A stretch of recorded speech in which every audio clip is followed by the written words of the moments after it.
Hi friends, உங்கள் சுஜாதா மனோகரன் பேசுகிறேன். இப்போ நீங்கள் பார்க்குறது பஞ்சாபி கடியும் மூங் தால் கிச்சடிங்க. ரெண்டும் ரொம்ப ஜாடிக்கேத்த மூடி அப்படின்னு சொல்லுவாங்க இல்லை, அது மாதிரி இருக்குங்க. ரெண்டு காம்பினேஷனும் இதை தனித்தனியாகவும் செஞ்சுக்கலாம். ஆனால் இதுக்கு காம்பினேஷன் வந்து ரொம்ப சூப்பராக இருக்கும். இந்த ரெண்டு டிஷ்ஷும் சேர்ந்து செய்யறதுக்கு ஜஸ்ட் 45 மினிட்ஸ் தான் ஆயிருக்கு. அவ்வளோதாங்க. ஆஃபீஸ்க்கு போகிறவங்க எல்லாருமே செஞ்சுக்கலாம். ரொம்ப ஈஸியாக இருக்கும். இது என்ன அப்படின்னா எந்த நேரத்துக்கு வேணாலும் வச்சுக்கலாம். அது இன்னொரு ஸ்பெஷாலிட்டி. இது மாதிரி டைமை ரொம்ப கன்சியூம் பண்ணலாம். அதே போல் இதை வந்து ரெண்டு நேரத்துக்கு வச்சுக்கிட்டோம் சாப்பிடலாம். இல்லை இந்த கடி செஞ்சுக்கிட்டோம் அப்படின்னா இதுக்கு டிஷ்ஷாக இந்த மேட்சிங்காக கடி செய்யும் போது இது ஒரு தடவை இந்த மூங் தால் கிச்சடியோட சாப்பிடலாம். இதை வந்து மோர் குழம்பாட்டம் சாதத்துக்கும் சாப்பிட்டுக்கலாம். ரொம்ப டேஸ்டியா இன்ட்ரெஸ்டிங்கா இருக்குங்க. ஹெல்த்தியா இருக்கும். கண்டிப்பா செஞ்சு பார்ப்பீங்க. வாங்க வீடியோ பார்க்கலாம். ஹாய் ஃப்ரெண்ட்ஸ், இன்னைக்கு நம்ம பார்க்க போறது ஒரு அருமையான ஃபுட்டுங்க. இது வந்து வெய்ய காலத்துக்கு ரொம்ப ரொம்ப நல்லா இருக்கும். செய்யறவங்களுக்கும் இதமா இருக்கும், சாப்பிட்றவங்களுக்கும் ரொம்ப ரொம்ப இதமா இருக்கும். இப்ப பாருங்க, இதுல வந்து பாசி பயிறு, உடைச்ச பாசி பயிறு இதுல 1 டம்ளர் எடுத்திருக்கேன். சாப்பாட்டு புழுங்கல் அரிசி 1 டம்ளர் எடுத்திருக்கேன். நீங்க பச்சரிசி வேணாலும் யூஸ் பண்ணிக்கலாம். இப்போ நான் இது கழுவிட்டு 4 தரம் கழுவிட்டு தண்ணி வந்து 4.5 டம்ளர் அளவுக்கு வச்சிருக்கேன். இப்போ நம்ம சாதத்துக்கு எவ்வளவு வைக்கிறோமோ அதை விட 1 டம்ளர் ஜாஸ்தியா வச்சிருக்கேன். இப்போ நீங்க 3.5 வச்சீங்க அப்படின்னா இதுக்கு 4.5 வைங்க. அவ்வளவுதான். ஈஸியா இருக்கும் உங்களுக்கு. எந்நேரத்துக்கு சாப்பிட்றதுக்கும் உங்களுக்கு ரொம்ப ஹெல்த்தியாகவும் இருக்கும். இந்த வெயிலுக்கு ரொம்ப ரொம்ப இதமா இருக்கும். இப்ப இதுல என்ன போட போறோம் அப்படின்னா பாருங்க, இந்த இஞ்சி துண்டு, ஜீரணத்துக்கு இஞ்சி துண்டு. அதே போல பச்சை மிளகாய், காரத்துக்கு பச்சை மிளகாய். இவ்வளவுதாங்க. இதை வந்து நம்ம ஒரு 4 சவுண்ட் அளவுக்கு விட்டு வேக வச்சு எடுத்துக்கலாம். ஃப்ரெண்ட்ஸ், இதுல வந்து ஜீரகம் கொஞ்சம் போடுறேன். இது ஜீரகம் போடும்போது அதோட வேகும் போது ஃபிளேவர் ரொம்ப நல்லா இருக்கும். தாளிக்கிறதுலயும் நம்ம ஜீரகம் சேர்ப்போம், ஆனா இதுலயும் போடும்போது ஃபிளேவர் நல்லா இருக்கும். இப்போ இது வேகட்டும்.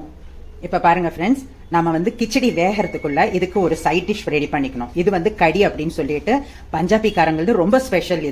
இது வந்து நார்த்ல போனோம் அப்படின்னா இந்த கடி வந்து ரொம்ப ரொம்ப ஃபேமஸ். எல்லா பக்கமும் நிறைய செய்வாங்க, நிறைய வேரியேஷன்ஸ் இருக்கு. இப்ப இதுக்கு பேசிக்கா வந்து கடலமாவு 2 ஸ்பூன் எடுத்திருக்கேன் நான். அதோட நம்ம செய்யற தகுந்த மாதிரி கொஞ்சம் லேசான புளிப்பான தயிர். இப்போ நான் 1 கப் அளவுக்கு தயிர் எடுத்திருக்கேன். இதுல மஞ்சத்தூள். இதுல வந்து ஏகப்பட்ட வேரியேஷன்ஸ் இருக்கு. நீங்க ஏதாவது பார்த்துட்டு அது மாதிரி இல்லையேன்னு நினைக்காதீங்க. ஏன்னா அவ்வளோ வேரியேஷன்ஸ் இது இருக்கு. இதுல வந்து கொஞ்சமா வரமிளகாத்தூள், அப்புறம் இதுலயே கொஞ்சம் தனியாத்தூள்.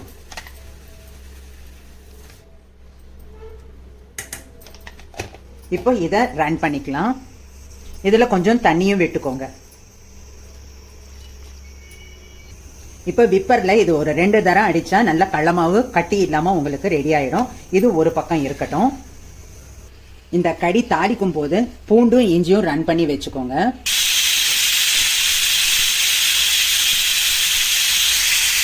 இப்போ இது 5 சவுண்ட்ஸ் வந்துடுச்சு. நமக்கு கடி ரெடி பண்றதுக்குள்ளேயே இது 5 சவுண்ட்ஸ் வந்துடுச்சு. நான் குக்கர் ஆஃப் பண்ணிடுறேன். இப்போ நம்ம கடிக்கு பாருங்க, இதுல வந்து நம்ம அந்த கடியில வந்து போண்டாஸ் போட போறோம். அந்த போண்டாவுக்கு கடலமாவு எடுத்து வச்சிருக்கேன். கடலமாவோட அரிஞ்ச கொத்தமல்லி, வெங்காயம், பச்சை மிளகாய்.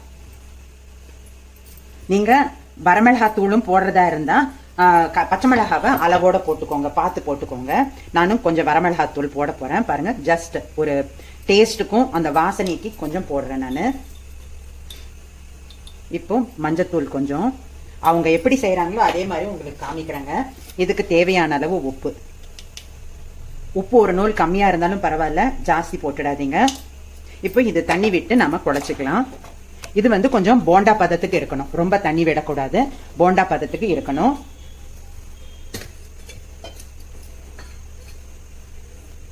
இதுல சோடா அதெல்லாம் எதுவும் போடாதீங்க, போட வேண்டிய அவசியம் இல்லை. இப்போ பாருங்க, இதை வந்து கொஞ்சம் தண்ணி விட்டு கெட்டியா குழைச்சிக்கலாம்.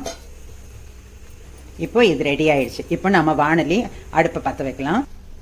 இப்போ எண்ணெய் விட்டுருக்கேன் வாணலியில. எண்ணெய் விட்டதுமே கொஞ்சம் வெந்தயம், ஃபர்ஸ்ட் வெந்தயம் போடுங்க. 1 நிமிஷம் கலர் திரும்பட்டும் அது. இப்போ வெந்தயம் பாருங்க கலர் சேஞ்ச் ஆயிடுச்சு. இப்போ இதுல கொஞ்சம் ஜீரகம், கொஞ்சம் கடுகு. இப்போ இது அனல் கம்மி வச்சு இது பொரியட்டும். இப்போ கடுகு பொரிஞ்சதுமே பச்சை மிளகாய், வரமிளகாய் இது போட்டுட்டு இப்ப பாருங்க, நம்ம அனல் கம்மி வச்சு நல்லா செவந்தெடுத்து இஞ்சி பூண்டு நாம ரன் பண்ணி வச்சிருக்கோம் இல்ல, அது இந்த கடிக்கு வந்து ரொம்ப இம்பார்ட்டண்ட்டாக வேணுங்க. இது ஜெயின்ஸ் மட்டும்தான் இதை தவிர்ப்பாங்க, மற்றபடி எல்லாருமே இந்த இஞ்சி பூண்டை போடுவாங்க. இது நல்ல ஒரு ஃப்ளேவரை கொடுக்கும், ரொம்ப டேஸ்டியாக இருக்கும் இந்த கடி. இப்போ இது ஒரு நிமிஷம் வதக்கியாச்சு. நாம இந்த பச்சை வாசனையும் போகணும், அதுக்கோசம் நாம் வதக்கணும். இது எல்லாமே அனல் கம்மி வச்சு செய்யுங்க. ஹை லெவலில் ஹையாக நீங்கள் அனல் வச்சிங்க அப்படின்னா தீஞ்சிடும், ருசியும் வீணாக போயிடும். இப்போ நம்ம இந்த மிக்சியில் ரன் பண்ணி வச்சிருக்கிற கடலை மாவு பேட்டரை நம்ம இதில் ஊற்றிடணும். தண்ணி பக்கத்தில் ரெடியாக வச்சுக்கோங்க, அப்போ தான் நம்ம மிக்சியில் தண்ணி விட்டு நம்ம இதில் சேர்க்குறதுக்கு ஈஸியாக இருக்கும். இப்போ நாம் வந்து போண்டாவுக்கு கலந்து வச்சுருக்கிறதால இது வந்து கொஞ்சம் தண்ணியாக தான் நம்ம ஃபஸ்ட்டு ஸ்டார்டிங்கில் வைக்கணும். இப்போ நம்ம போண்டா போட்டு அதில் அப்படியே வேகும் போது உங்களுக்கு கரெக்டான பதத்தில் அது வெந்துடும். இப்போ பாருங்கள்,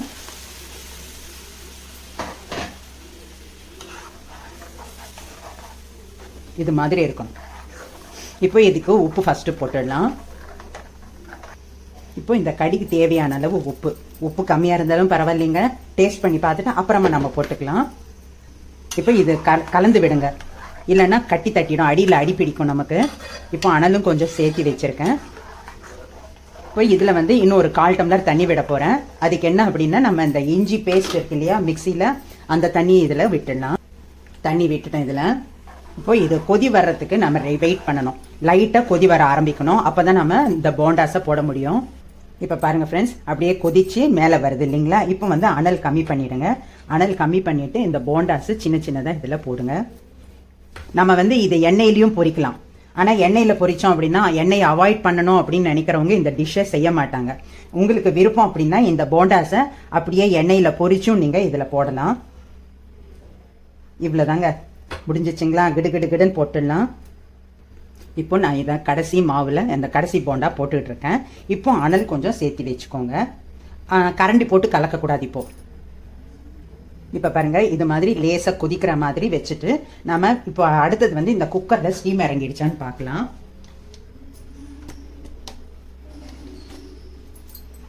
நல்லா இறங்கிடுச்சு. இப்போ பாருங்கள், இதை வந்து ஒரு தடவை கலந்து விட்டுடலாம். இதில் கொஞ்சம் இப்போ தண்ணி வேணும்.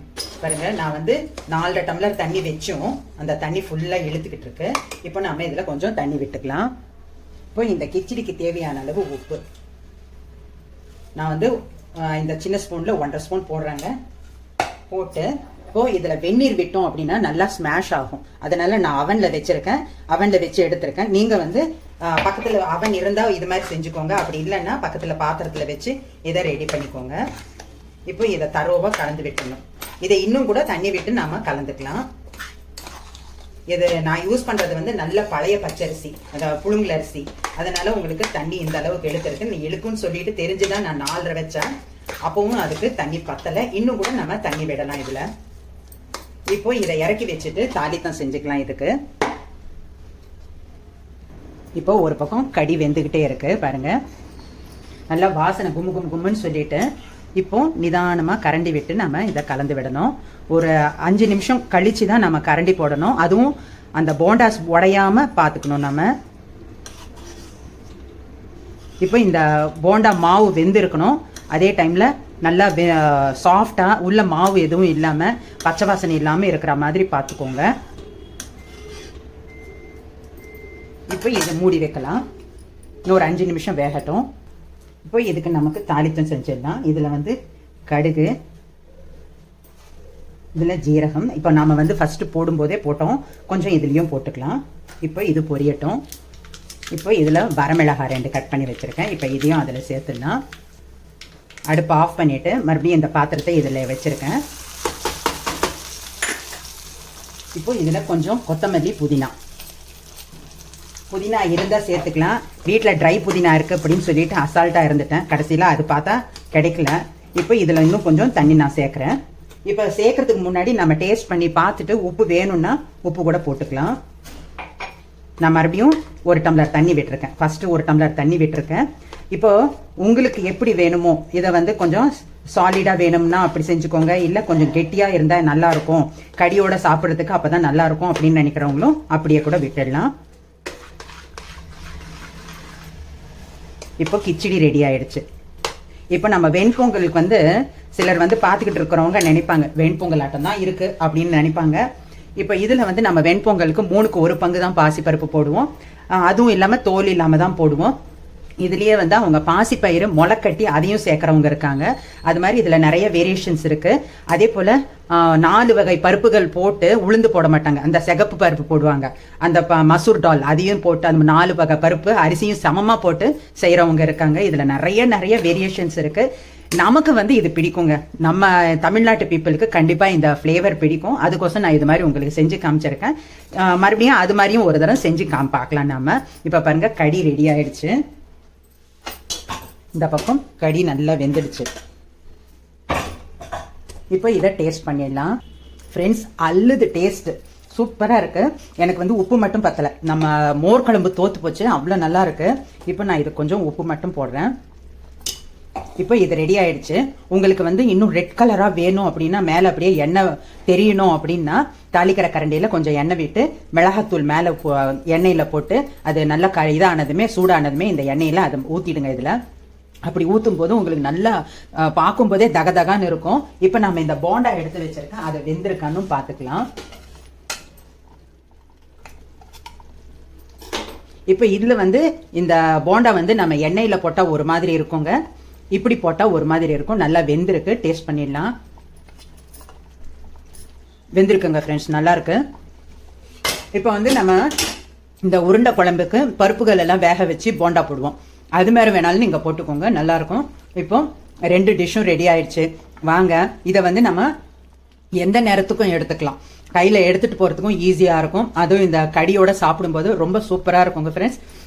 எல்லாமே 2 டிஷ்ஷையும் ட்ரை பண்ணி பாருங்க. இப்போ வந்து இது செஞ்சு தான் இதை செய்யணும், கிச்சடி செய்யணும்னு இல்லைங்க. இந்த கிச்சடிக்கு வந்து ஒரு கொஞ்சம் தயிர் ஊறுகாய் இருந்தால் கூட நல்லா இருக்கும். கண்டிப்பாக செஞ்சு பார்த்துட்டு கமெண்ட் போடுங்க. இந்த வெயிலுக்கு ரொம்ப இதமாக இருக்கும். Thank you friends. This is from Sujatha Manoharan. Video முடிச்சிட்டு கிச்சன் டாப்பை க்ளீன் பண்ணும்போது தான் இந்த பூண்டு விட்டு போச்சு. இதில் வந்து பூண்டு போடணும். நம்ம அந்த கடுகு ஜீரகம் தாளிக்கும் போது இதையும் பூண்டையும் நம்ம வதக்கி போடணும். அதை நான் விட்டுட்டேன். எதையாவது ஒன்று நம்ம மறந்துடுவோம். ஆனால் உங்களுக்கு நான் காமிக்கிறது கரெக்டாக காமிக்கணும் இல்லைங்களா? அதனால பூண்டை உங்களுக்கு வதக்கி இப்போ இதில் சேர்த்தாச்சு. வாங்க, ரெடியாக இருக்கு கடியும் தால் கிச்சடி. சூப்பராக இருக்கும். வாங்க சாப்பிடலாம்.